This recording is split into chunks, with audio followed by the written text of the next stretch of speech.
Hello there. So I promised I was going to do a tutorial on how to finish your V-shaped neckline, as in how to give it a perfect finish.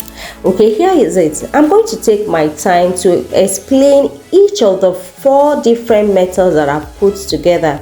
So don't be in a hurry. Sit down, relax, and enjoy, because you're going to learn a lot here. The first one is just cutting a regular facing for your V-shaped neckline. You can cut any shape you want, just make sure that the V shape is the same as the one on the neckline. Mark that guideline for stitching. This is to help you know when you are going to turn to the other side. So I use like a quarter of an inch seam allowance. I don't want to use too much because when it's too bulky it doesn't come out nice. So stitch up to that point, put your needle down, lift up your presser foot and flip to the other side. It is important to do it this way. Don't just turn anyhow. Make sure that you flip. Then you're going to cut that V-shaped point so that it will turn very nicely like this when you turn it. We're going to go ahead, press it open, then do top stitch. That is, you just flip your seam allowance towards your facing and then just top stitch close to the edge like so. This will make sure that it turns very well when you turn it. Also, don't forget to add your interfacing to your facing material. Add something like a BFF. It makes everything look nice. So that is it.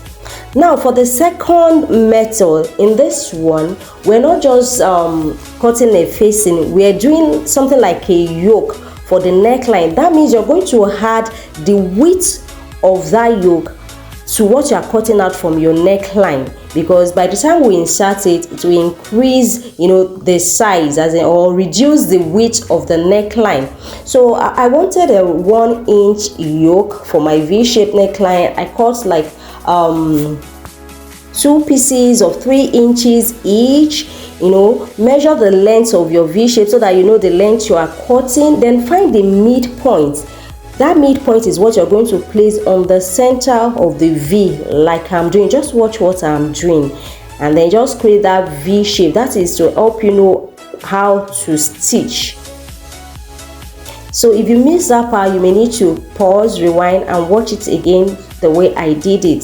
So after stitching that V shape, just cut it out, then you notch so that it turns very well. We're going to go ahead and open up our seam, iron it flat, and you already have your V-shape yoke.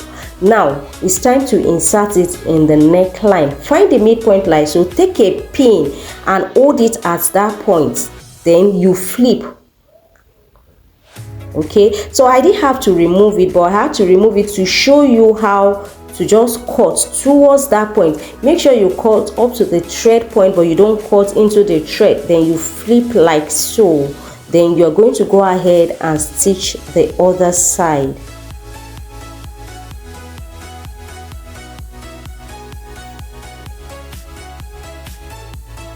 Make sure you maintain the same seam allowance. And then if you look at this closely, you're going to see that it's like a continuous V shape, the stitch. Okay, that is what will ensure that when you turn it, you have this kind of perfect turning. There's no fold, everything is just perfect. Then go ahead, overlock, then top stitch to hold it down more firmly. It's as simple as that. The second method is done, and like I said, this second method is a kind of yoke. It's a V-shaped yoke that you are putting, and is more beautiful when you use a contrasting color. So I'm just explaining here that you can see that the yoke has increased or decreased the neckline width. So you have to put that into consideration when you are cutting. It's so beautiful, right? All right, let's go to the next one. Now for this third one, we don't need to increase the width. We have the exact width of the neckline we need, because this time around we are not inserting a yoke. We are simply is a kind of a facing, but this kind of facing is to the right side. So just measure your V-shaped neckline, then cut the material you're going to use, making sure it's at least 2 inches more than what you measure. You're going to fold into 2 like so. The width should be the width you want the yoke, the facing to be, plus an extra maybe a quarter of an inch or half an inch for the stitching. But I think quarter of an inch is preferable. It's preferable because if it's too, seam allowance is too big, it's going to give you a lot of trouble. All right, so go ahead and fold like this. When after stitching the first side, then you're going to fold your facing material to the other side. Make sure that the center front is not folding in. Just watch again the way I'm doing it. Okay, you can see that it's lying flat, the center front is not folding. Then we're going to go ahead and do a straight line, a straight stitch to that corner. Okay, so just look at it, the way it goes, just from that top down.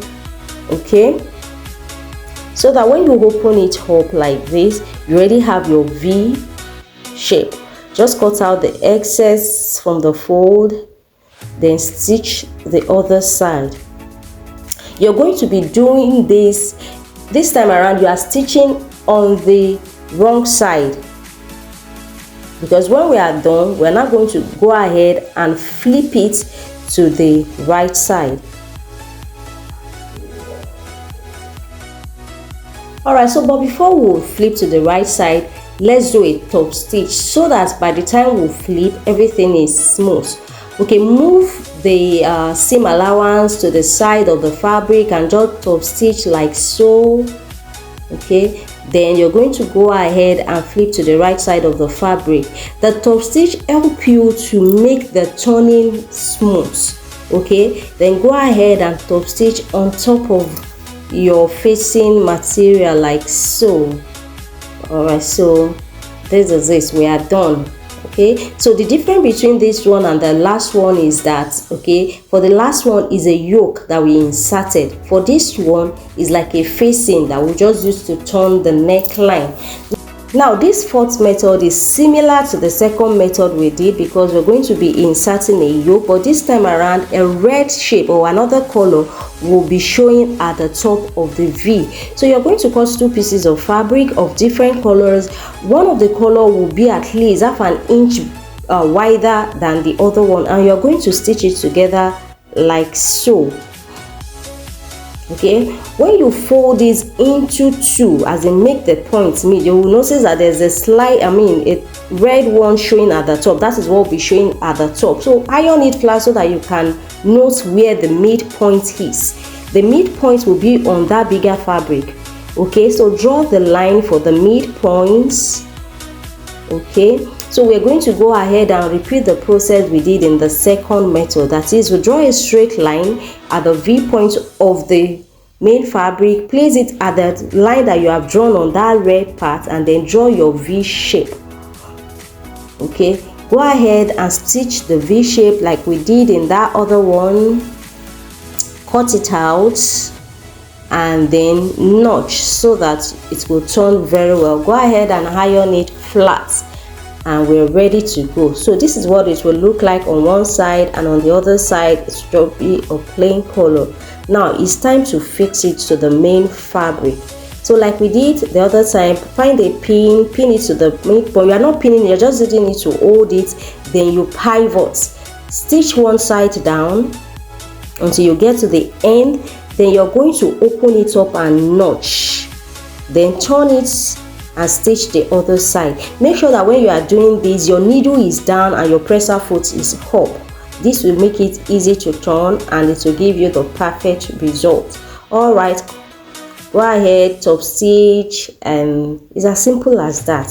You have a beautiful neckline, and you can see that red part just showing on top of the yellow. So you can beautify your outfit with any of this beautiful neckline, and I'm telling you, it's a game changer. And these techniques just make it so easy to achieve the perfect finish. Alright, that's it on this tutorial. Thank you for joining. If you are not yet following my page, you've not subscribed to my channel on YouTube, please do so. Thank you so much. If you enjoyed this tutorial or you find it helpful, please don't forget to give it a thumbs up and don't forget to share. Alright then, bye.